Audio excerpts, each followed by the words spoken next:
Hello and welcome, I'm Oles Garjuk and you're watching Head to Head with UATV. Today we're talking about the Istanbul Convention. This document of an extremely high importance provides us with measures to prevent and combat gender violence at international level. Paradoxically, it was signed by Ukraine 8 years ago, but has never been ratified. So why do human rights have to go through a battlefield in Ukraine before being observed and protected? This question we will address to Kateryna Levchenko, Government Commissioner for Gender Equality Policy. We are lucky to have her in the studio. Hello and thank you for joining us, Ms. Levchenko. Hello. So, do you think that the Ukrainian MPs are scared of the definition of gender? I think so, and it was one of the main reasons why Istanbul Convention was not ratified by Ukrainian Parliament in 2016. And of course, I hope, as well as all civil society and a lot of experts and politicians hope that new Ukrainian Parliament will ratify Istanbul Convention. Yes, we have many hopes and expectations and tasks for the new Parliament. I would like to remember the previous convocation, the 8th convocation of the Ukrainian Parliament, and we do know that Kateryna Levchenko was leading a working group, and we had approximately 6 options of bills that had been worked out for ratification, but in interviews she kept emphasizing that she couldn't find any sort of support or empowerment, any sort of trust in the Istanbul Convention from around the MPs, but also in the Committee of Foreign Affairs. What do you know about this? I know that really they had a lot of discussions and they decided, and really Kateryna Levchenko made a lot, and they decided to develop and adopt 2 legal acts which were adopted by Verkhovna Rada. The first is the law on prevention and combating domestic violence, and it was adopted in December 2017, as well as law on amendments to the criminal and criminal procedural codes of Ukraine. And one of the main point of this second legal act was criminalization of domestic violence and using new definition of rape and including such crime as sexual violence. Of course, this is a big progress, and as far as I understand, this criminalization of domestic violence took effect only this year, because the law had been signed before, but it took effect only since 2019. Yes, since January 2019, and we already have positive statistics. We have, Ukraine has 35 criminal court decisions according to the Article 126, domestic violence. It's not so big amount if compared with the figures from, if compared with data from national police. National police registered in 2018 more than 115,000 of cases of domestic violence. But we cannot say that this is the amount of cases that actually happened. Yes, of course. It just, according to experts' estimation, it's around 10% of all cases of domestic violence. Really? So then we could expect that this is 1 million cases happening annually, at least? At least, yes. Unfortunately, these figures are very high, and some years ago, La Strada Ukraine, a non-governmental organization, conducted research about domestic violence, and after interviewing local police officers, they concluded that really around 10–15% of cases of domestic violence just were reported to police, which is of course a very low figure. But it's not only Ukrainian situation. I have to say that similar situation we observe in other countries, and not only like around Ukraine, like Eastern European countries or members of former Soviet Union, but as well in developed countries of Western Europe. Well, as far as I understand, this approach, the approach to bring this topic into the spotlight and create a big discussion is relatively new. So the legislation had been adopted just a few years ago, although I think that everyone understood that we needed that legislation because domestic violence cannot be just put somewhere aside of the legislation, like this is somebody's private business. This is not somebody's private business, because if there is even a murder in the family, would this be a private business? Is this allowed? I mean, so the discussion is probably new, and now we are only getting the first remedies of this discussion. But I would like to ask you, can a call to the police really solve everything? Is this Ukrainian legislation that we have, these two laws, is this enough? Or do we need this Istanbul Convention that now we have the discussion about? Good question. Of course, criminalization of domestic violence, it was a result of adoption by Council of Europe Istanbul Convention. Without Istanbul Convention, even without ratification, Ukraine never criminalized domestic violence. Because Istanbul Convention, as an international legal document, establishes very high standards to assist, how to assist victims of domestic violence or violence against women, and how to punish offenders the abusers, yes. and abusers. So, but even in a situation when Ukraine already made some amendments to criminal and criminal procedural law, I consider, as well as a lot of experts, consider that it's very important to ratify Istanbul Convention. To continue with this criminalization. To continue with this process. If we already made the first step, we really have to make one more step and to ratify this convention and to be in club of democratic and civilized states together with 34 states of European states which already ratified this convention. Of course, to legalize the democratic values in families, to legalize basically the normal approach of having the institute of the family. I would like to ask you, does this convention broaden somehow the legislation that we have in Ukraine, or would it develop the legislation, and whom does it tackle? Whom is it about? Only women or other sexes as well? Yeah, this convention not only about violence against women. This convention about domestic violence as well, and victims of domestic violence are women, children, girls and boys, and men as well. So it means that this convention is very important not only for female population in Ukraine and other countries. It is very important for all citizens of European countries and all citizens of Ukraine. But if we look at statistics, majority of cases or reported cases on domestic violence is mostly about women. They are mostly about women, and unfortunately, till now, we see some like gaps in the implementation of legislation and in understanding of the main principle of Istanbul Convention and international law.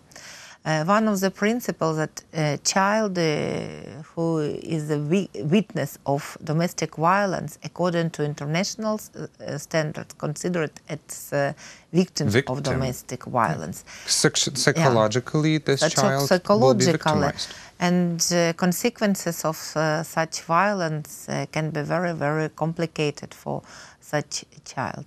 So, and of course, it's very important to continue training and for police officers and for other law enforcement bodies, including prosecutors, and trainings and special educational program for judges. And I have to mention that National School of Judges, together with National Academy for Prosecutors, they already started such regular courses for judges and prosecutors according to their curricula. You mean the courses how to properly respond to the cases about domestic Yeah. violence, how properly to investigate these cases Yes, and to yes, issue the yes. sentence. And how to collect data, and how to communicate with victims, and how escape of gender stereotypes and sexism in communication, etc.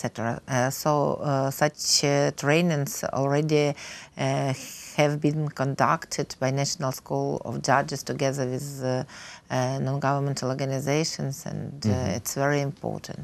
Well, it's important that we're taking steps in the right direction. Still, there is a long way to go.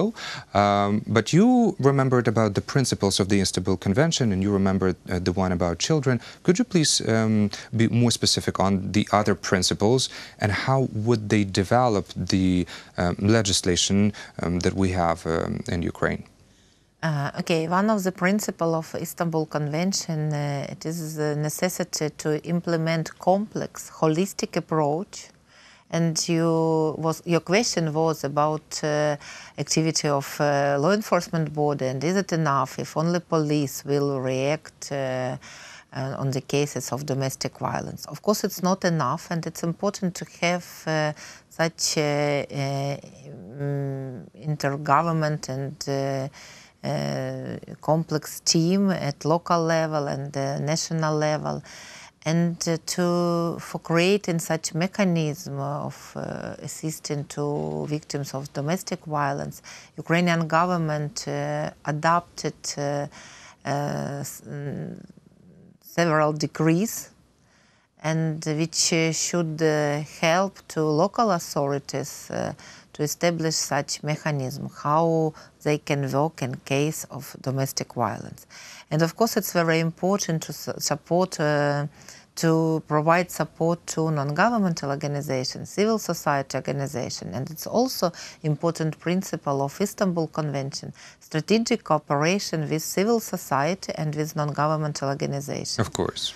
Because in all countries, including Ukraine, civil society organizations, especially women organizations, they were and they still are the main participants and the main actors at all stage of prevention domestic violence and violence against women and assistance to victims. Yes, I think the civil society is indeed the main accelerator of these changes taking place and developing.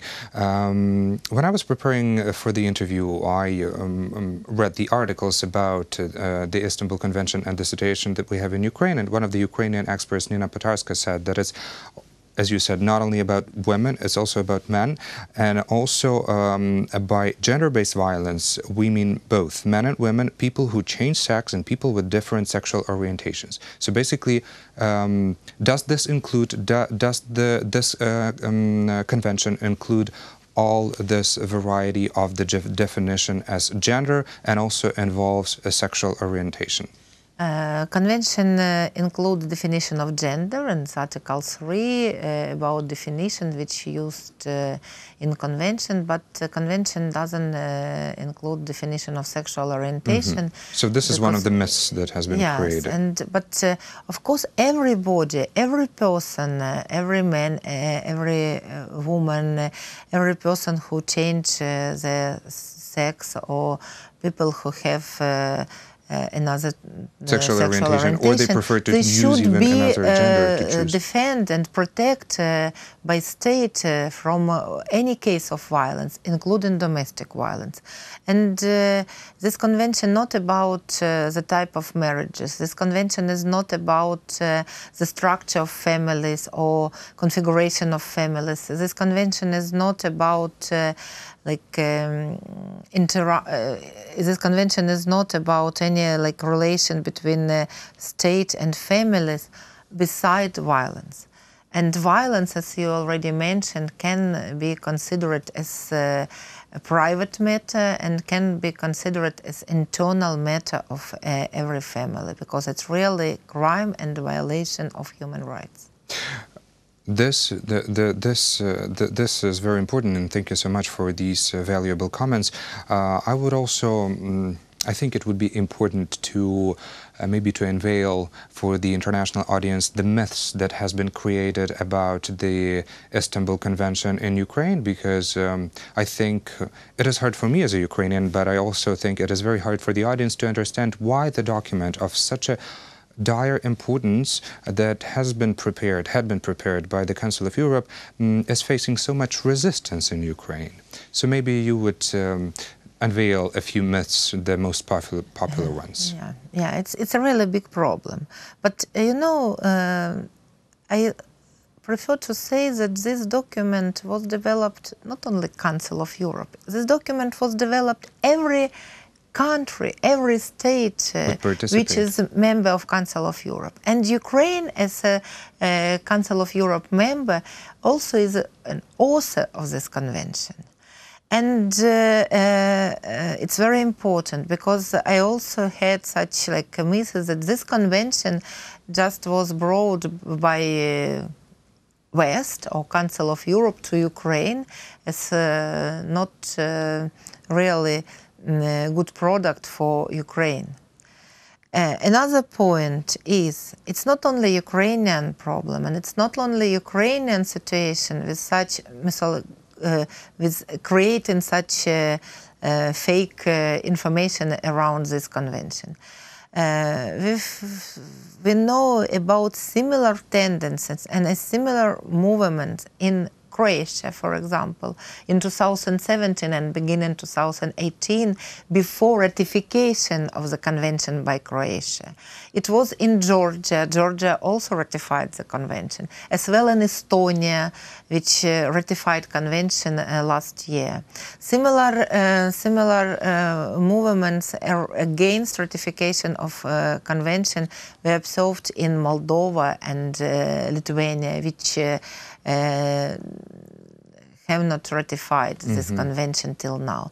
It means that it's not only like national problem, it's really international problem, and it's about human dignity, it's about human rights, it's about values of democracy and liberal values which are so popular in Europe and in European Union. And if Ukraine would like to associate with European Union, of course we need to adopt. We need to adopt this convention, even if this convention of Council of Europe. Because we need to adopt proper documents and proper values, of course. Yes. And the very last question, because unfortunately we are running out of time, although the discussion needs to be continued, of course. I do hope that we will have another chance for that. Are you aware of a new approach, of the new political powers that are getting ready to step into the parliament in tackling this issue? Maybe there has been some dialogue, maybe any political forces or maybe any political leaders would put this issue of gender policies on their agenda and would make it public. It will be, of course, very important if new parliament will ratify Istanbul Convention and will continue all positive movements and positive changes towards gender equality. And I know that a lot of human rights and organizations already developed so-called human rights agenda for new parliament and for new government. And one of the requirements from civil society is ratification of Istanbul Convention.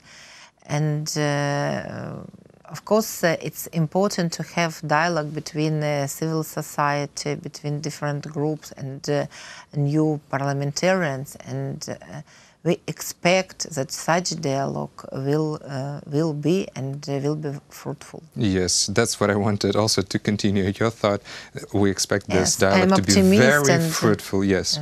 And that is very much needed. Thank you so much for these clarifications, and thank you for being a guest today in our studio. Thank you. That was Kateryna Levchenko, Government Commissioner for Gender Equality Policy. Thank you for watching Head to Head. I am Oles Garjuk. Goodbye.